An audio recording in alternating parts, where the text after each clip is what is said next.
Hello folks, like, I'm going to do is cover today's post bag and tools of the trade.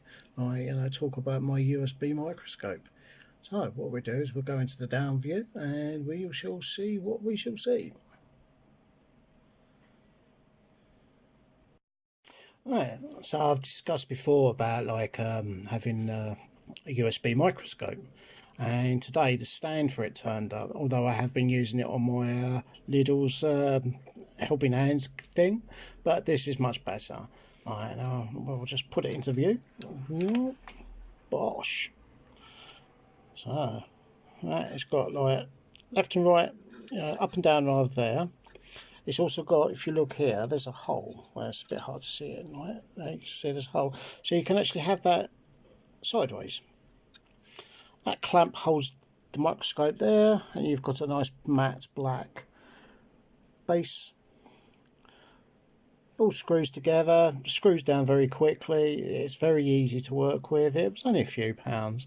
And as you can see, there's my USB microscope, Now what we're going to do is we are going to... Windows has actually got a program for this. I didn't know this.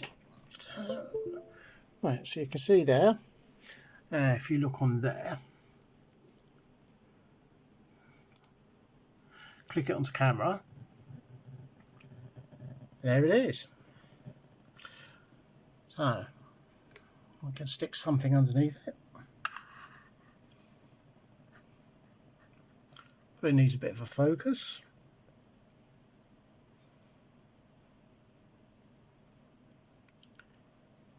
There we are. Yeah, look at that.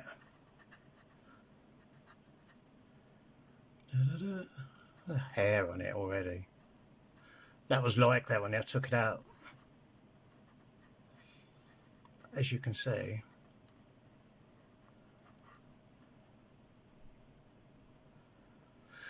Very, very good. So there you go. You can adjust the light on this USB microscope, so you can adjust it bright. You can even turn it off. Put that back underneath there again. And you'll find, as you can see, there's virtually no light at all. But it just needs that little bit of light. And look at that, that's perfect. And there goes the rose gold plated second hand. It's a very unusual watch movement, that is. It's a Seiko one, but the actual, it was in a broken plastic case, and I mean, the case was just so horrible and rubbish, and it was also broken as well. But the movement itself, it's actually a very, very good movement. So there you go. And as you can see, there we are there. Enough room to move along, do your stuff. You can go up and down. Now on here, you can also go left and right. If you see I'm turning this. Now watch. It actually moves the whole thing left and right. So I think that's quite cool, so you can get it where you want it just by using this thing. Alright, so we've got the centre of the hands there. And as you can see, it actually moves the whole arm left and right. I think that's quite cool. For watchmaking or any form of things like soldering tiny components or anything like that, you do need something close up. I mean, I haven't got it on its full 1600 supposed to be. I mean, look at the hair and dirt on that. That is terrible. But that's of course, because it was basically probably sitting in a box, and it's all sorts of things. They're not my hairs. What worries me is some of them are curly, so it makes you wonder what they were doing with that watch before they scrapped it. But this movement will live again in something. I don't know what yet, but it will do. So there you go. USB microscope stand. I mean, that cost a few pounds. It wasn't dear. It took a while to get here. It's not super solid. I mean, it'd be nice if it was made out of metal. Well, the plate's made out of, that's made out of metal, and that's made out of metal. But this is plastic. But it does what it's supposed to do, you know. So get yourself something like this with one of these USB microscopes. And, like, you know, don't strain your eyes, or, like, you know, or have to work behind huge cameras, like, you know, and stuff like that. You know, give yourself, like, you know, a break and do it, you know, with something that works. And I think this USB camera cost me, what's it? It was about £10. It's so ridiculous for what it does. The only thing is, I've lost the little clear cover that's supposed to protect the lens, but I keep it always pointed downwards anyway. So, and I don't live in a dusty environment. So, there you go. Anyway, on to the next. So, with that out of the way, we now have, like, you know, just to see what turned up in today's little post bag. There we are. Complete Soviet amphibia dial. I thought that was quite pleasant. What's wrong with it? From what I can see straight away, it's missing its top jewel, and that means that the balance wheel is not pivoting properly. It's a little bit loose up and down, but the bottom pivot's okay. So, you know, it's missing a couple of bits and pieces. I wish that would stop jerking about, but still. There's a couple of other things, like, you know, that should be there that aren't. Oh, stop the bloody stupid thing. But either I fix it or it'll be a source of spares. Like, you know, I mean,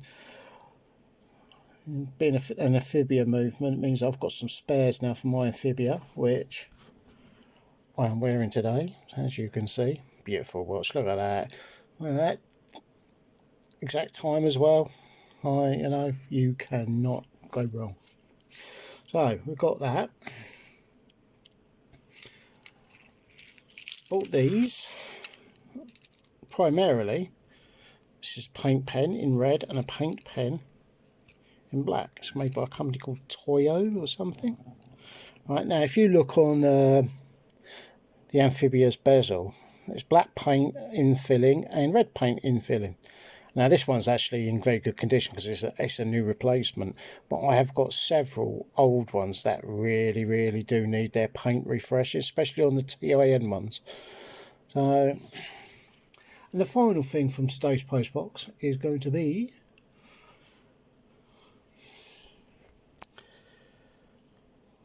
a decent spring bar tool, because I am fed up to the nines. There we go. So you're going to focus. I am fed up to the nines, right, dealing with these cheap, rubbishy Chinese ones. They do the job for a while, but you see where the pin comes out, right, it loosens up, and, like, you know, and then what you do is you end up with this, like this one here. It's not that one. That one there, that's actually loose, which makes it useless. See? Wibble wobble, wibble wobble. I invested in something a bit better. It's light. It's got a nice fine point. You know, as long as it, like, doesn't break into pieces, like, you know, with use. Like this one hasn't, but as you can see, it's already bent. And that's only just with tiny. I mean, I'm not hammering the bloody thing, but this one, well, as you can see, broken off. And all it was just using it on a spring bar. But I use this one because it's the spade. What's it? The cut end on there isn't that bad, but I mean, you know, it's better than that one. But this one is much better than both of them. And it's quite a pleasant thing to look at. Like, you know, looks a bit better. So there you go, some tools of the trade, as they say. Like, you know, I am working. I've mentioned this in one of my other videos. Like, get one of these. These things are brilliant. They really are. They do the job. And I mean, I've got like the two like single spade ones. I've got the other type with the like what's it, plastic legs, like, you know, you quit.